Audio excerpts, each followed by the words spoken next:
강의 제목은 실정과 실제입니다.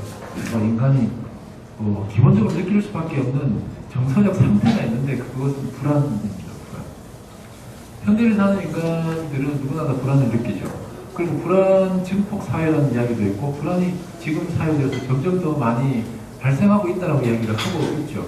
사실 예를 들면 작년에 지금 벌써 많이 뒤쳐져 가고 있습니다만 4.16 세월호 참사라든지 그 전후를 발생했던 많은 참사들 그리고 올해 메르스 6월달 이때는 메르스 때문에 온 국민이 다 불안해하고 있었잖아요.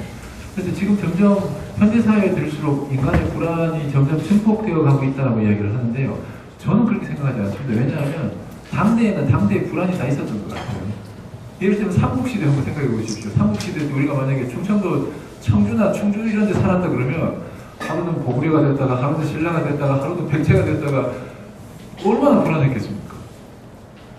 1950년대에 태어났다고 생각해 보십시오. 그때 1950년대에 살았다면 한국에서 살았다면 남북한 전쟁이 있었고 일제시대 때 불안이 있었고 구한말에 불안이 있었을 테고 시대와 당대의 불안들은 다 있었던 것 같습니다. 그리고 시대와 당대의 불안은 각 개인의 불안의 총합이라고 저는 생각하고요. 그래서 개인의 불안을 넘어서는 사회 불안은 있을 수 없지 않을까라고 생각드는데 이 불안이라는 것을 실제주의에서는 두 가지로 분류를 합니다. 갈래를 잡는데 하나는 정상적인 불안이 있고 또 하나는 신경증적인 불안이 있다라고 이렇게 갈래를 잡습니다. 정상적 불안은 창조적이고 이것은 긍정적으로 인간의 삶에 작용을 한다고 합니다. 불안은 무조건 나쁜 것만은 아니죠. 예를 들어서 어린아이를 6살쯤 된 아이와 함께 길을 건널 때 아이가 차에 치일지도 몰라라는 그런 불안을 가지고 있는 게 당연한 거 아닌가요? 그게 자연스럽죠. 그리고 그 불안은 아이를 보호할 수 있죠. 아이 손을 잡거나 아이를 끌어안거나 그래서 아이를 보호할 수 있는 긍정적으로 작용하게 되죠. 근데 여기서 이제 신경증적인 불안은 어떤 것인가 하면 혹시나 아이가 다쳐야 할 상황이 아님에도 불구하고 다칠 수 있는 상황이 아님에도 불구하고 다칠지도 몰라라는 생각 때문에 아이를 집 밖에도 내보내지 않는 그런 부모의 불안은 신경증적인 불안이라고 합니다. 요즘 많은 부모님들이 여러분들 혹시 이 용어가 들어보신 분들 컬링 페어런트라고 들어보셨습니까? 컬링 부모. 컬링이 여러분들 여성분들이 컬이 아니고요. 동계 올림픽 할 때 앞에서 막 청소 도구 같은 걸로 이렇게 표현이 죄송합니다. 청소 도구 같은 걸로 앞에서 막 닦고 이렇게 돌 같은 거 이렇게 굴리는 거 있죠. 그걸 컬링이라고 하잖아요. 이걸 컬링 부모는 뭔가 하면 아이들이 가는 앞날에 아무런 방해물이 없게끔 부모가 앞장서가지고 막 청소해주는 거를 요즘 부모들이 많이 들으시죠. 심지어 요새 대학에 우리 아이 학점을 왜 B를 줬냐고 전화 거시는 부모님들 되게 많습니다. 심지어 입사한 회사에 우리 애 왜 이렇게 야근을 자주 시키냐고 전화하는 부모님들 있습니다. 그러니까 아이가 경험할 그 어떤 부정적인 정서도 미리 참을 수 없는 그런 부모들의 불안 때문에 이 컬링 페런츠라는 말이 생겼는데 이 말이 스웨덴에서 정착했습니다. 스웨덴에서. 한국에 생긴 얘기가 스웨덴에 생긴 얘기인데 북유럽 같이 그런 우리가 알고 있는 복지 천국에서도 현대 사회의 부모들의 불안은 이렇게 우리하고 좀 동일한 것 같은데 그래서 신경증적 불안의 불안은 상황에 적절하지 않다라는 특징을 가지고 있습니다. 정상적 불안은 직면하고 있는 상황과 부합된다. 이것과 이제 서로 이렇게 대응이 되는 거죠. 그 다음에 정상적 불안은 억압을 요구하지 않는다. 이건 무슨 말씀인가 하면요. 예를 들면 우리가 죽음을 불안해 하잖아요. 죽음을 불안해 하죠. 제가 지난 시간에도 여쭤봤었는데 여러분들 죽는 게 두려우신가요? 혹시? 죽는 게 두려우신가요? 네, 죽는 게 두렵지 않으신 분도 계신가요? 그런 분들 가끔씩 계시긴 하더라고요. 근데 제가 이렇게 좀 여쭤봤죠. 지난 시간에. 오래 아프고 쉽게 안 죽으면 어떨 것 같아요?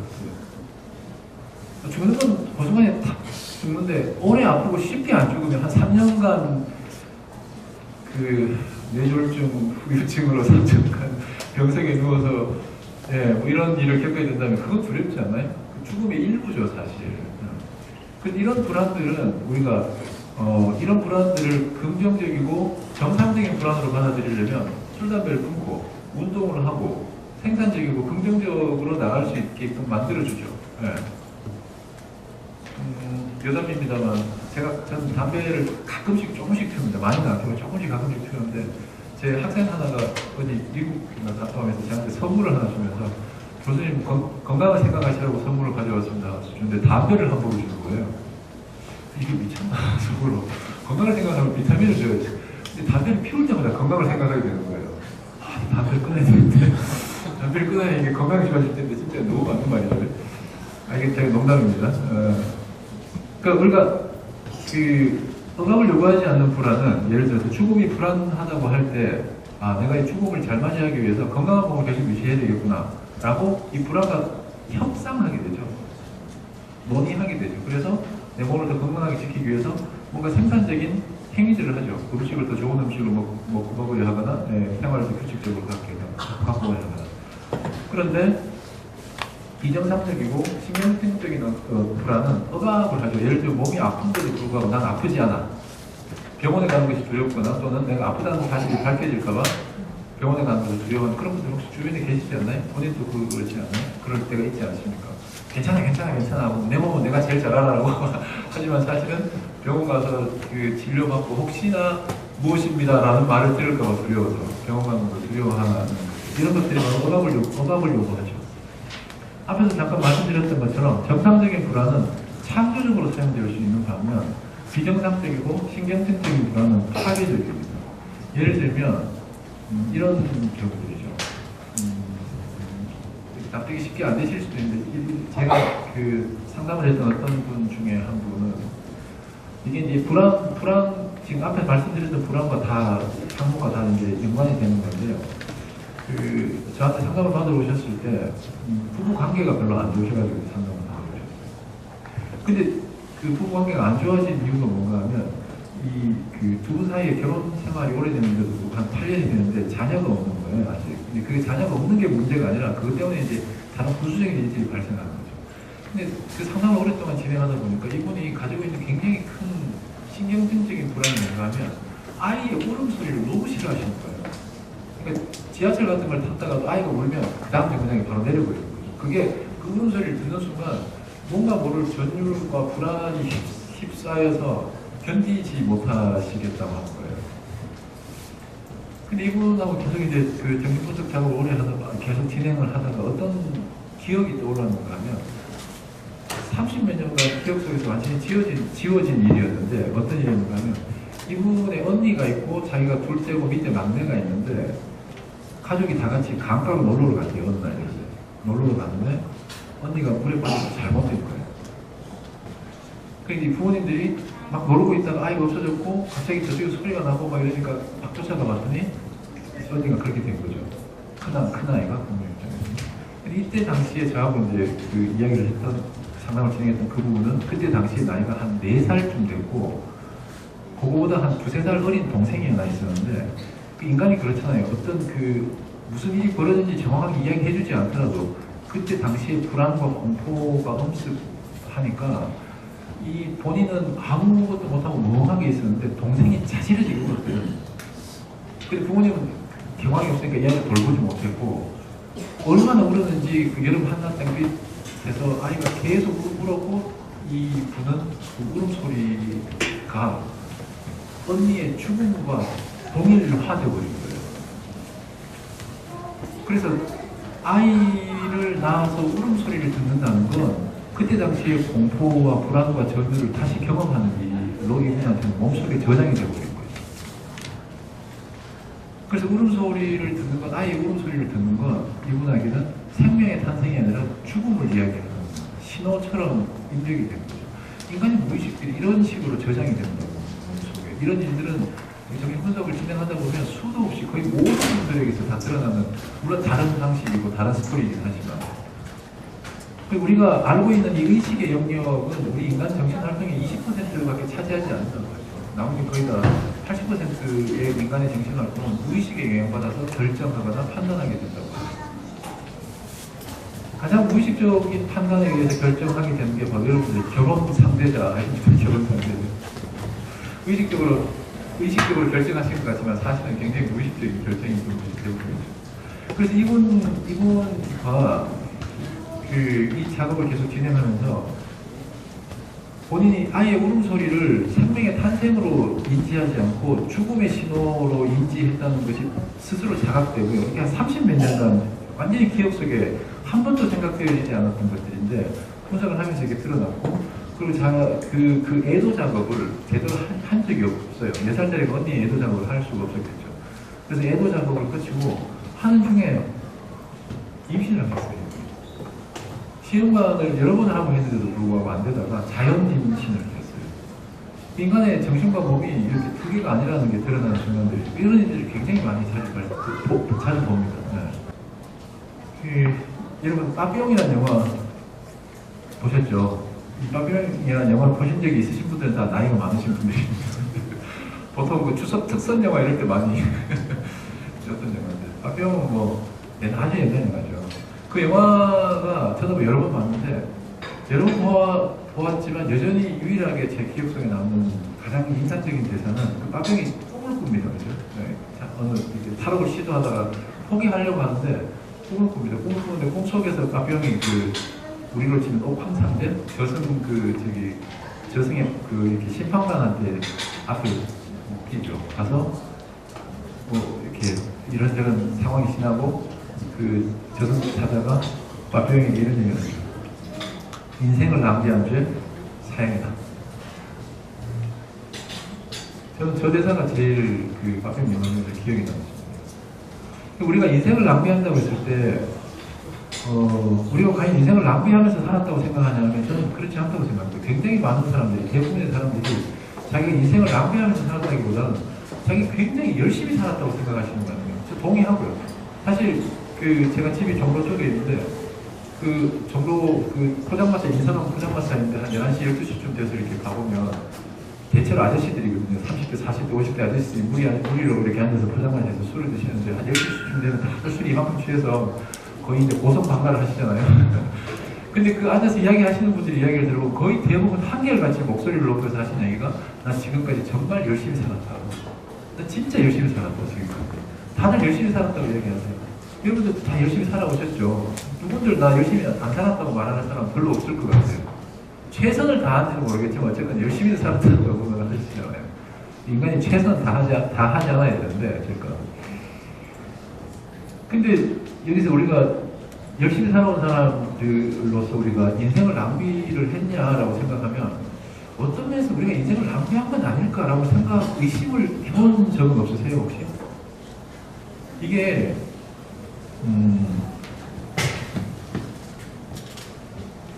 무슨 얘기인가 하면요, 뒤에 제가 이제 뭐 무기력이라든지 우울이라든지 이런 얘기 좀 하게 될 텐데, 우리가 열심히 살았다고 했을 때 과연 누구를 위해서 열심히 살았는지 그게 되게 궁금해본 적 없으세요 혹시? 열심히 살았는데 이게 과연 정말 나 자신을 위해서 열심히 산 건지, 아니면 내가 왠지 모르게 회사한테 속아가지고 회사 좋은 일 시키려고 열심히 산 건지, 또는 내가 부모님한테 인정받으려고 부모님의 인정을 위해서 열심히 사는 건지, 또는 조금 더 깊이 들어가서 조금 더 이렇게 좁게 들어가서, 물론 가족을 위해서 살긴 살아야 되는데 가족을 위해서 내가 내 자신을 너무 많이 희생한 건 아닌지. 예를 들면 한국의 남성들을 보면 물론 뭐 여성과 남성은 굳이 가릴 필요는 없긴 합니다만, 그래도 한국의 남성들이 저는 굉장히 안타깝고 안 되고 불쌍하다고 싶은 게 뭔가 하면요, 제 자신을 포함해서 불쌍하다 싶은 게, 한국의 남성들에겐 사적 공간이 없어요. 사적 공간, 혼자 있을 수 있는 공간이 화장실밖에 없어요. 화장실. 옛날에는 그래도 베란다에서 담배라도 피울 수 있었는데 요즘 베란다에서 담배도 못 피우고 있어요. 그러니까 회사에서 중력이 되지 않는 한 사적 공간, 완전히 밀폐되고 완전히 차단되고, 외부의 시선이나 소음으로부터 차단되고 오롯이 혼자만 편안하게 있을 수 있는 공간을 가질 수 있는 한국 남성은 거의 없어요. 그나마 여성들은 아침에 남편 출근시키고 애들 학교 보내놓고 나면 한시적이긴 하지만 그래도 집이라는 공간을, 물론 전업주부들은 집이라는 공간을 몇 시간이나마 완전히 내가 점유할 수 있잖아요. 뭐 옷을 벗고 있건 뭐를 하건 춤을 추건 뭐를 하건 낮잠을 자건 방해받지 않고 가질 수 있는 사적 공간을 점유할 수 있는데, 한국 남성들은 사적 공간을 정리할 수 있는 남자들이 거의 없어요. 그냥 자가용 정도? 네, 아니면 이제 자가 계속 운전해야 되니까 울고 싶어도 화장실에 가서 울고 해야 되는 거죠. 이렇게 그 사적 공간이 없이 사는, 예를 들면 남성들이 자기 자신에 대해서 생각해 볼 수 있는 어떤 공간적인 여유나 시간적인 여유를 가질 수 있을까? 그리고 끊임없이 그렇다면 우리는 뭔가를 위해서 자기 삶을 디보트 해야 되는데요. 자기 삶을 계속 뭔가 이렇게 사용하고 열심히 해야 되는데, 그러려면 뭔가 명분이 있어야 되잖아요. 그래서 그 명분은 익스큐즈를 많이 주는 게 자기개발서 같은 것들이잖아요. 그 대한민국에서 제일 많이 팔리는 책이 자기개발서와 심리학 책 뭐 이런 것들이거든요. 그 자기개발서를 읽으면 우리는 흡사 자기가 개발되는 것 같지만, 그렇게 개발해서 누구 좋은 일 시키는가 하면 회사 좋은 일 시키고 자본가 좋은 일을 다 시킨단 말이죠. 뭐 삼성전자 같은데 1년에 단기 1년 순이익이 뭐 몇 조가 넘죠. 몇 조가 넘는데 그거를 사원들한테는 안 나눠주잖아요. 그러면서도 계속 회사는 위험하다 그러고 불황이 곧 닥칠 거라 그러고 회사는 계속 위기라 그러고. 그래서 로마에 이런 속담이 있습니다. 창고에 곡식이 썩어 문드러지더라도 노예를 배불리 먹이지 마라. 로마의 속담입니다. 창고에 곡식이 썩어 문드러지더라도 노예를 배불리 먹이지 마라. 배가 고파야지 계속 일할 명분이 생기는 거죠. 여러분들의 가게가 언제 한번 마이너스가 아니었던 적이 있을까요? 계속 마이너스 통장이었던 계속 마이너스잖아요. 왜 이렇게 열심히 일을 하는데 우리 통장은 플러스를 1년 이상 지속하지 못할까요? 회사가 진짜로 돈이 없어서 그럴까요? 지금 아마 대한민국 재벌들의 그 현금 보유 액수가 지금보다 더 높은 적이 별로 없었을걸요? 그럼에도 불구하고 계속 불황이라고 그러잖아요. 그리고 크리스를 졸라매야 된다고 그리고 다 쫓아내고. 불안을 계속 조장하는 거죠. 열심히 일하게 만들고 자기를 개발하게 만들고, 그래서 뭔가 스펙을 계속 쌓게 만들고, 그래서 나이가 50 넘은 사람이 진로 적성 검사를 받으러 말이 됩니다. 15살짜리 뭐 하겠는데 50이 넘은 사람들이 진로 적성 검사를 받으러.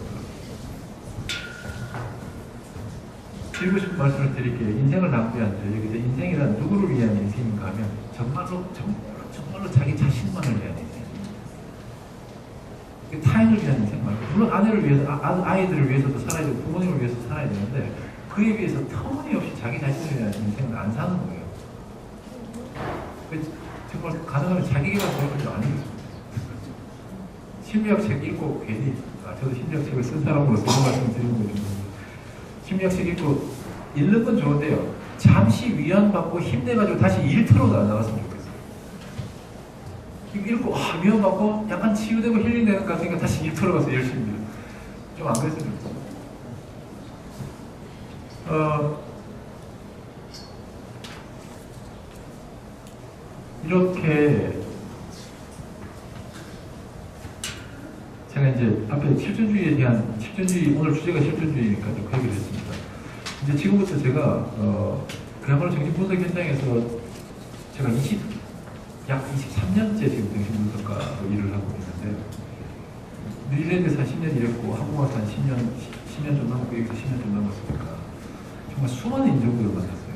정말 수많은 인종들을 만났고 굉장히 많은 분들과 정신분석 작업을 하면서 어떤 키워드들을 제가 정리할 수 있게 되는데, 그 중에 몇몇 가지 오늘 여러분들과 같이 공유하려고 합니다. 살다가 무기력해질 때 있지 않으세요? 무기력해지고 굉장히 무의미해지고 무기력해질 때 있지 않으세요? 그렇다면 여러분들 그때 그 순간에 이런 의심들을 한번 해보십시오. 내가 누군가에게 착취당하고 있는 게 아닌가?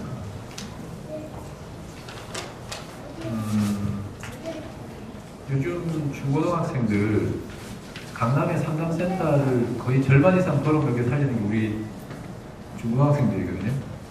중고등학생들이 부모님의 손에 이끌려서 상담센터에 오는 거의 대부분의 이유가 무기력 때문이에요. 무기력. 15살짜리가 무기력 때문에 온다는 건 상상하기 어렵죠. 정말. 그때는 흔히 어릴 때 그런 말 듣기 싫었는데, 어릴 때 돌도 씹어 먹을 나이라고 얘기하는데, 어릴 때 그게 진짜 듣기 싫었거든요. 뭐 돌을 어떻게 씹어 먹고 말도 안 되는 소리. 그 어른들이 참 그런 얘기 듣기 싫었는데, 어쨌건 15, 16, 17이면 뭐랄까요? 지금 우리 아들 나이가 지금 17살인데 우리 나이가 18살인데 보면 자는데도 크는 것 같거든요. 몸이 자는데도 크는 것 같아요. 에너지가 막 넘치는데 그런 애들이 하루 종일 학교 책상에 엎드려서 아무것도 안 하고 있고 집에서도 무기력하게 있고 이런 일이 발생하는 게 놀랍죠. 어떤 청년, 제가 작년, 재작년에 어떤 청년을 하나 만났는데 이 청년이라고 했는데 20대 초반 21살 됐으니까 이 친구가 5년간 자기 방에서 5년간 안 나왔어요. 여러분들 골방족이라고 들어보셨나요? 골방 요즘 뭐 추산 30만 명이라고 얘기하는 골방족. 니트족이라고 들어보셨죠? 그 Not in Employment Educational Training 앞에 나타서 니트족. 니트족이 지금 한국에 추산 150만 명이라고 그러거든요. 이게 짧게 잡아서 150만 명이고 만점에 200만 명. 지금 노량진 고시촌에 있는 사람들 거의 대부분 다 니트족이라고 하고 있거든요. 골방족은 이보다 더 심하죠. 많은 청소년들, 1년에 지금 우리가 한 8만 명 정도의 초중고생들이 학교를 그만두거든요. 1년에 8만 명. 매년 누적시켜보세요. 얼마나 많은지. 그 중에 유학 간다고 그만두는 애들은 한 1, 2만 명밖에 안 된다고. 나머지 5만 명은 아무 대책 없이 그냥 학교를 그만두는 거예요. 중고등학교. 애들이 어디를 가겠어요. 근데 그런 애들 중에서 집에서 틀어 밖에서 집 밖으로 절대로 안 나오는 애들도 있죠. 제 지인들 중에서 이런 분들이 있어요. 그 5년간 안 나온 애가 처음에 왔을 때 머리를요, 남자인데 머리를 단발머리처럼 이렇게 길렀어요. 이렇게 길러가지고 마음을 먹고 왔어요. 제 이름을 예를 들어 민수라고 한다면, 민수야, 뭐 이렇게 물어보면 자기가 대답하기 싫은 얘기는 대답 안 해요. 그러다가 자기한테 조금 관심 있는 질문을 하면, 너 어떻게 방에서 나오게 됐니? 그러면, 뭐라고요? 머리가 커튼이에요, 커튼. 누가, 뭐라고요? 그러고, 또 금방 닫아버려요. 그 애가 왜 어떻게 방에서 나오게 됐냐고 물어봤더니 놀라운 얘기야. 엄마가 정말로 자기를 포기했다는 것을 알게 됐다. 엄마가 정말로 자기를 포기했다는 걸 알게 됐다. 중간에 한 서너 번 나왔대요. 나왔는데 처음에 방문 틀어 잠그고 들어가서 한 1년쯤 지날 때 엄마가 맨날 방문 두드리고 울고 불고 사과하고 막. 그래서 1년쯤 지나가지고 엄마가 이제 나는 포기했으려나 하고 나왔더니 이틀 가더라고요.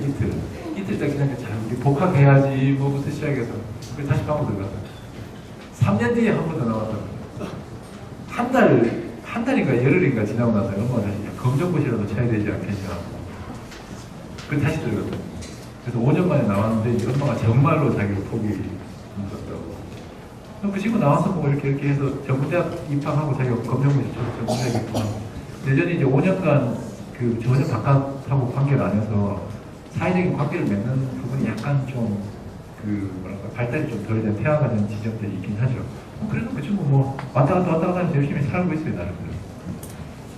그런 사람들, 그런 애들 굉장히 많습니다. 엄마 아빠 아침에 출근하면 그제서야 나와가지고 밥 먹고 화장실 가고 TV 보다가 엄마 아빠 퇴근할 때쯤 되면 다시 방으로 들어가서 엄마 아빠 잘 때까지 방 밖으로 안 나오고 자면 그제서야 나와서 이제 다시 화장실 가고 하고 그런 애들 굉장히 많습니다. 제 주변에 꽤 됩니다, 제 주변에.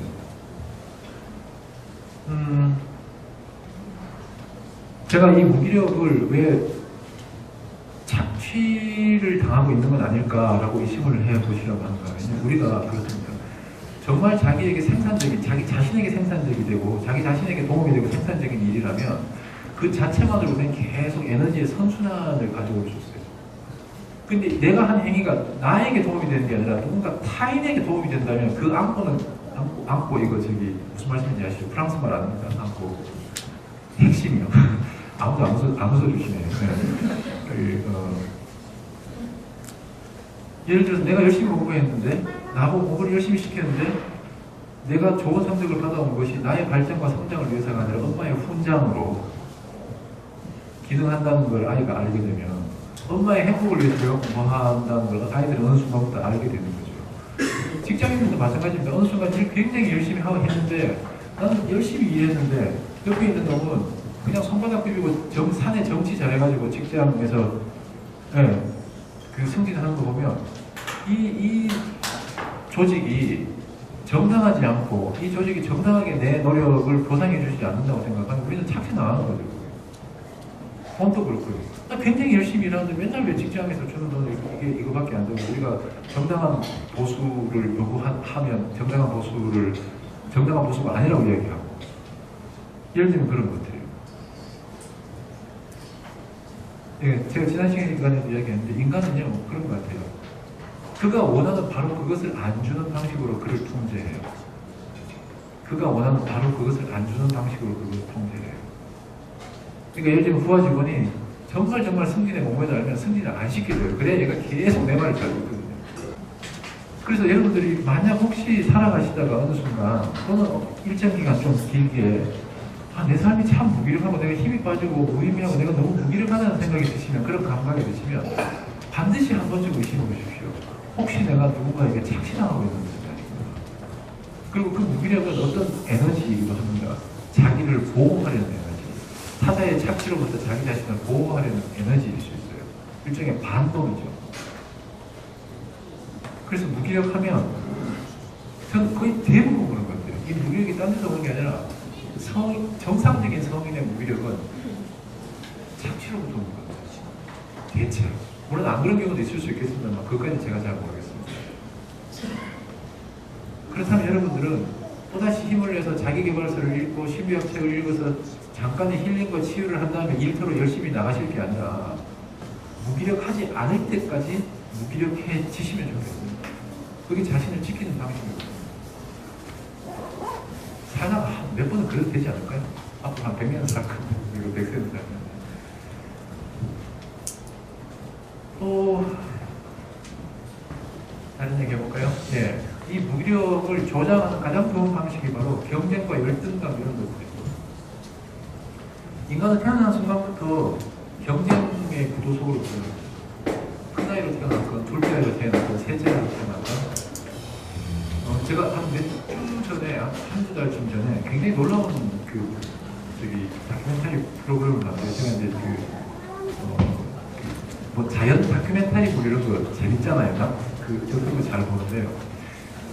새가, 갓 태어난 새가 아직 털도 제대로 안 난, 진짜 빨간 요 새가요.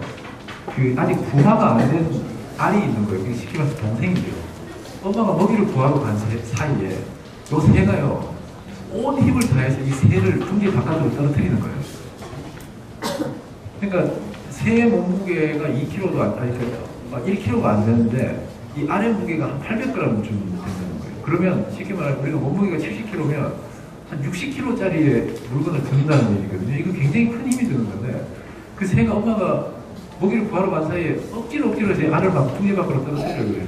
근데 엄마가 오면 언제 그랬냐는 듯이 그러고 또 가만히 있어요. 그리고 모이를 막 받아먹죠. 그리고 결국은 이 새가 온 힘을 다해서 알을 둥지 바깥으로 떨어뜨려요. 그래서 나레이터가 설명을 해주는 거예요. 이게 바로 경쟁이다. 더 많은 먹이를 확보하기 위해서 갓 태어난 지 지금 이제 부화한 지 며칠도 안 되는 저 새가 경쟁의 세계 속으로 이미 들어갔다. 인간에게 그런 본능이 없겠습니까? 첫째, 둘째, 셋째, 넷째 형제간들끼리 자라면서 얼마나 많은 경쟁과 비교와 열등감과 이런 것들이 만들어지나요? 여러분들도 다 아시잖아요. 열 손가락 경우를 안 아픈 손가락 못하는 말 거짓말인 거 다 아시죠? 자식 둘만 있어도 둘 중에 하나는 좀 안 깨물고 싶잖아요. 열 손가락 깨물면 한 번에 깨물지도 못하지만 깨물면 덜 깨물리는 손가락이 있고 덜 깨물리는 손가락이 있습니다. 자식 키우신 분들은 다 알죠. 자녀들이 왜 형만 좋아하고 나는 안 좋아해요? 그러면 아니다, 나 똑같이 너 형하고 똑같이 좋아한다고 하지만 사실은 아닙니다. 사실은 뭔가 이 감정의 결이 달라요. 이 총량은 모르겠지만 감정의 결은 달라요.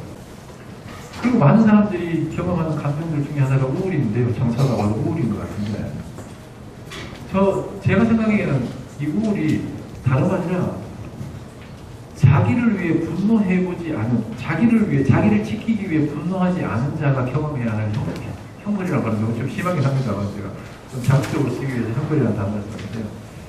자기 자신을 지키기 위해서 분노하지 않은 자들이 경험하게 되는 부정적인 감정이 우울이다 라고 저는 생각합니다. 여러분들 이런 경우, 아주 간단하게 이런 경험들 이야기해 보십시오. 직장에서 또는 어떤 친구들을 만나는데 어떤 친구가 나를 이렇게 디스했어요. 디스라는 말씀 아시나요? 이게 이게 뭐랄까 이렇게 나를 기분 나쁘게 이렇게 상처를 줬어요. 근데 대체로 착한 사람들은요, 그때 그 순간에 뭔가 대응을 못해요. 그 집에 와서 이불을 발로 차면서 그때 이런 말이 있었어야 되는데 왜 이 말은 그때 생각 안 나고 지금 생각나지? 막 이렇게 막 짜증을 내죠. 근데 그런 일들이 처음에는 그 친구한테 그런 예를 들어 동일한 인물이라고 생각해 보십시오. 어떤 직장에 왜 이렇게 말 잘하고 아주 얄밉고 이런 사람들 있잖아요. 이렇게 칭찬해주는 척 하면서 이렇게 상처 주고 하는 사람들 있죠. 근데 그 순간에 대놓고 싸우기는 애매하고 얼굴을 붉히자니 뭐 얼굴을 좀 붉히자 그러면 농담을 했는데 왜 다큐멘터리로 반지하는 뭐 이런 식으로 하는 아주 얄미운 사람들이 있죠. 근데 그런 사람과 대거리를 못하고 집에 돌아오면 처음에는 그 사람에게 계속 화가 나요. 그러다가 이런 일이 몇 번 지속되게 되면 자기 자신을 탓하게 돼요. 내가 바보지. 내가 등신이지. 자기를 탓하게 돼요. 그래서 이런 일이 이제 또 여러 번 계속 반복되게 되면 계속 이게 뒤집어지게 되고 그리고 결국은 자기에게 불리해요. 우울은 사실은 자기를 공격하는 감정이죠. 우울의 연원을 보면 분노해야 할 그 당시에 분노하지 않는 거예요. 대체로 그렇습니다.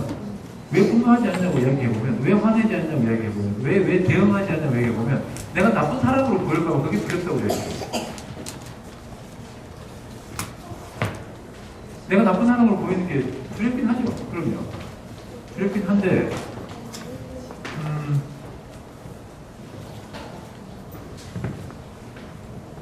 정말로 내가 화를 내면 사람들이 다 나를 나쁘다고만 생각할까요? 그게 우리가 가지고 있는 일종의 어떤 그 그릇된 신념 중에 하나거든요. 화를 내면 나쁜 사람. 화내지 말라는 말을 우리가 어렸을 때 부모님들로부터 수도 없이 많이 듣고 자라잖아요. 화내면 나쁜 사람, 감정을 드러내면 나쁜 사람, 다른 사람을 공격하면 안 되는 사람. 그래서 모든 공격과 모든 분노가 다 나쁜 것처럼 이렇게 얘기해지지만, 우리 자신을 지키기 위해서 분노할 줄 알아야 되고, 우리 삶을 지키기 위해서 누군가와 대항할 줄 알아야 되는 거죠.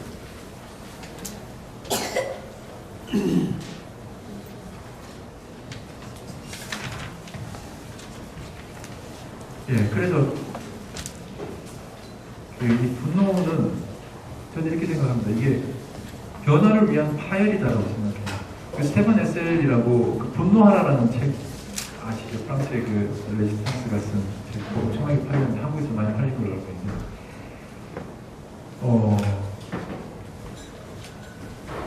요즘 그 청소년 아이들을 보면 되게 재밌는 게 애들이 화를 안 내요.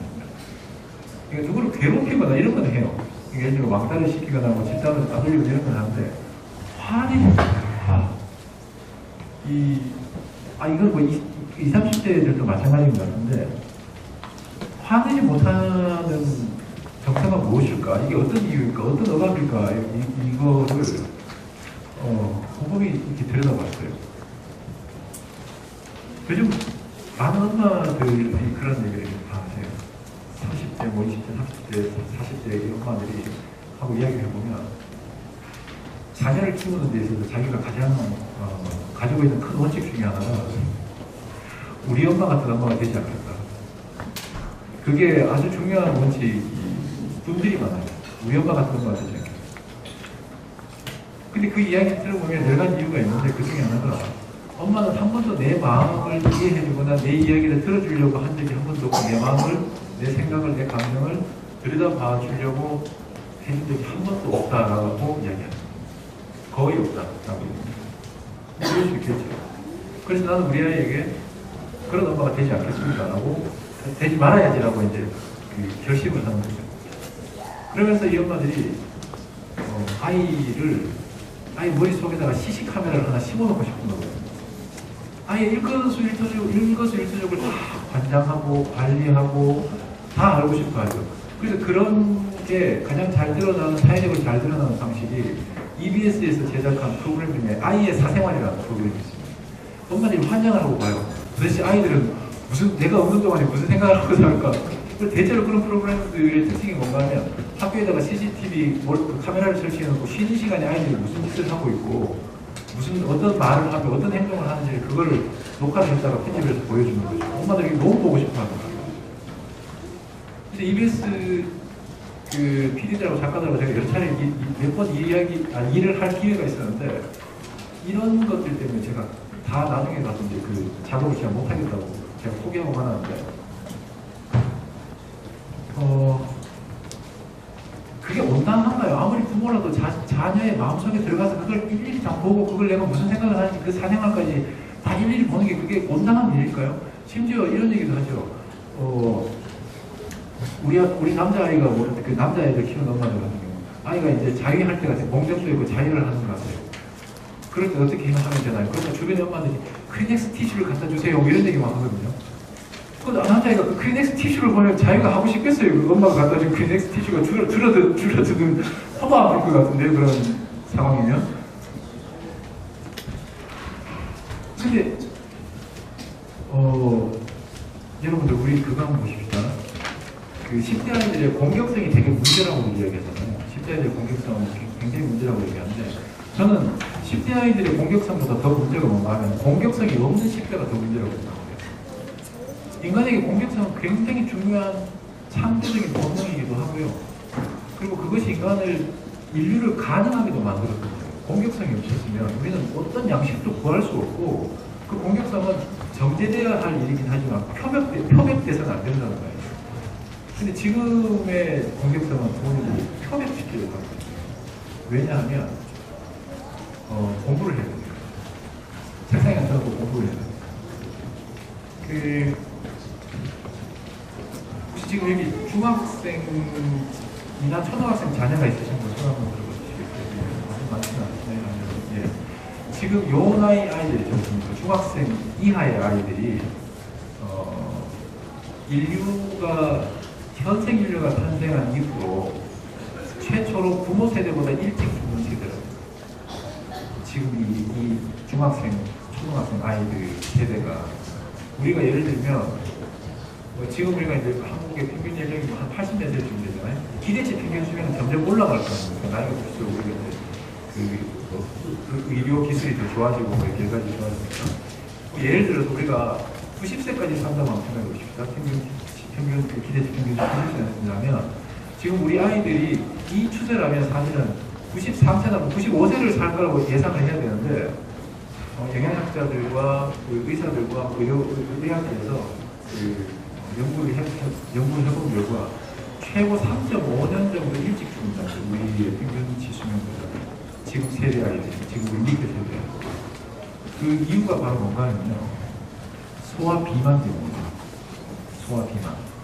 그 소화 비만 자체가 문제가 아니라 소화 비만이 가져올 수 있는 문제들이 많잖아요. 소화당뇨병, 소화심장병, 소화고혈압. 거기다가 이렇게 소화 비만의 제일 큰 문제가 두 가지인데 하나는 뭔가 하면 음식이에요. 음식이 이제 요새는 그 미국 같은 경우 트랜스패스인데 법적으로 더 이상 못 먹게 만들었는데 우리가 지금 먹고 있는 음식들 중에서 트랜스패스 그 변형지방이 있잖아요. 그게 굉장히 많죠. 짜장면, 치킨 이런 데 다 들어가 있고 빵에도 다 들어가 있잖아요. 그게 인간의 몸속에 들어가서 분해가 돼서 완전히 배출되는데 51일이 걸린답니다. 트랜스패스이 완전히 이렇게 배출되는 거예요. 근데 이거 우리가 일주일에 최소한 3번 이상 먹는 거예요. 하루에 3번 정도 먹는 거죠. 근데 트랜스패스이 계속 몸속에 축적되어지면 당연히 뭐 고지혈증이 생기게 되고 체내 지방이 늘어나게 되고 비만이 생기고 그 다음에 두 번째로 아이들이 소화 비만의 가장 큰 원인 중에 하나가 바로 앉아있는 시간이 너무 많더라고요. 앉아있는 시간. 그러니까 ADHD가 이렇게 급속하게 한국 사회에서 많이 발병되는 이유는 저는 그 트랜스팩과 애들이 계속 이렇게 앉아있게끔 강제되는 이 상황들이 아이들로 하여금 이렇게 미치게 만드는 거예요. ADHD가 미쳤다는 게 아니라 아이들로 하여금 뭔가 내적으로 이렇게 통제되지 않게 만드는 것들이 있는 거예요. 제가 이제 분노라고 하는 건, 분노라는 얘기를 하면서 지금 말씀을 드리는 건 뭔가 하면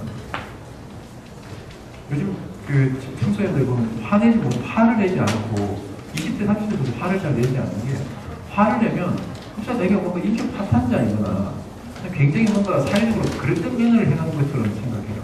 요즘 20, 30대들에게 가장 큰 문제 중에 하나가 결정장애 이런 거. 결정을 잘 못하고 계속 클릭, 계속 왔다 갔다 하고. 이게 자기 삶에서 어떤 시뮬레이션만 계속하지 실제 생활 속으로 돌파를 안 하는 거예요. 이게 왜 그런가 하면요. 부모들이 자꾸 부모 얘기해서 죄송한데 부모들이 끊임없이 뭔가 선택지를 계속 주는 거예요. 수도 없이 많은 선택지를 계속 주는 거예요. 근데 그 선택지를 주는 것 자체가 잘못이에요. 왜냐하면 문제도 만들어놨고 항목도 다 만들어놨고 아이한테는 그냥 선택만 하라고 하는 거예요. 아이가 이 문제를 풀 것이냐 안 풀 것인지를 이미 결정하는 것도 안 돼요. 문제는 풀어야 되는 거예요. 그 중에 선택만 하게끔 하면 되는 거예요. 이런 구조 속에서 계속 살다 보니 아이들이 자기 자신을 위해서 어떤 파열을 일으킨다는 것이 무엇인지 잘 모르거든요. 마지막 항목을 말씀드릴 때가 되는데요. 제가 앞에서 쭉 이야기했던 것들을 총합해서 말씀드리고 싶은 게 우리 좀 게을렀으면 좋겠어요. 어떤 사람들은 자기가 게으른 거에 대해서 죄책감을 가지시는 분들도 계시거든요. 왜냐하면 어릴 때부터 부모님들이 한국 사람들의 가장 중요한 덕목이 뭔가요? 근면성실하는 거예요. 근데 여러분들 그 근면함에 대해서 우리가 잘못 생각하는 경우가 있어요. 제가 보기에는 잘못 생각하는 경우가 있는데 근면성실이 뭔가요? 근면성실은 일을 잘하는 건가요? 일을 다 하는 건가요? 뭐가 근면성실이죠? 일을 잘하는 게 근면성실인가? 일을 다 하는 게 근면성실인가? 이거 잘 모르시네요. 그러니까 일단 근면성실은 일을 다 하는 거죠. 그렇지 않나요? 일을 다 보세요. 우리 초등학교 때 제가 어릴 때는 6년 우등상 받아오는 것보다 6년 개근상 받아오는 것을 어른들이 더 칭찬해줬어요. 그게 진짜 학년기에 아주 필요한 태도이긴 합니다. 성실함이란 근면성실함이란 기본적으로 일을 잘하냐 못하냐의 덕목은 일단 2차적으로 빠지는 거고요. 일을 다 하겠냐가 근면성실의 가장 중요한 겁니다. 우리가 보통 게으름을 부정적인 단어로 많이 사용하는 것 같은데 그럼 아무것도 안 하고 쉬는 순간들이 좀 많아졌으면 좋겠어요. 아무것도 안 하고 그냥 요즘 거에서 멍 때리는 거, 멍 때리기 대회도 있긴 하던데요. 그 멍 때리는 거 말고 멍 때리는 걸 꼭 나가서 대회를 해야 되나요? 그냥 집에서 하면 안 되나? 그꼭 대회를 그것도 대회를 해요. 멍 때리기. 그럼 얼마나 멍 때리기를 하기 위해서 신경을 쓰고 집중을 해야 될까요? 그게 무슨 멍 때리기 대회입니까? 멍 때리는 게 아니지. 멍 때리는 척 하기 대회 아닌가요? 그거?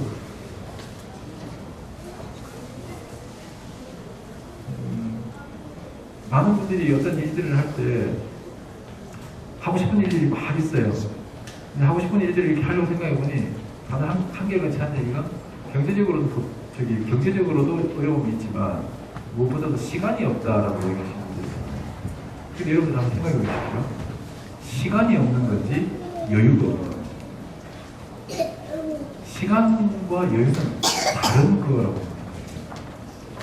물리적인 시간이 정말 없는지 생각해보면 의외로 우리가 만들어낼 수 있는 내적인 여유를 확보할 수 있는 시간들은 의외로 있습니다. 확보하려고 노력하면 가능하기도 하고요. 그래서 뭔가 새롭게 통합하고 재조합하고 내 안에서 아직 사용하지 않고 실현하지 못했던 내 안에 아직 사용되지 않았던 가능성으로만 남아있는 자신을 발견할 수 있는 시간의 경험은 저는 게으름이 없어요. 아무것도 하지 않아요. 요즘 나이 드신 분들도 그렇긴 하지만 젊은 친구들 여행 가는 거 보면 저 친구들이 여행을 왜 가나 싶을 때가 꽤 있거든요. 여행 가면 다 셀카만 찍고 와요. 그냥 합성하면 되잖아. 그럼 다른 친구가 갔다 오세요. 자기 뭐 합성하면 나 이거 파리 갔다 오면 되죠. 똑같은 데 가서 다 셀카 찍고 셀카 보고 셀카 찍고 오는데 뭐하러 여행을 가? 산티아고에 최근에 몇 명 제가 아는 사람이 갔다 왔는데 한결같이 그런 얘기를 듣는데 한국에 무슨 일이 나냐고. 산티아고 길의 절반이 한국 사람이라거든요. 이제는 칠레도 많이 가신다고 그러시는데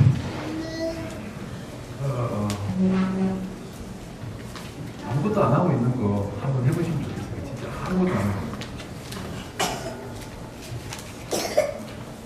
그래요. 뭐 다른 얘기 그 당부 앞에서 이야기를 제가 장황하게 말씀드렸습니다만 이제 오늘 11월에서 며칠 안 남았죠. 며칠이 11월 28일인가 그렇죠? 29, 30, 네.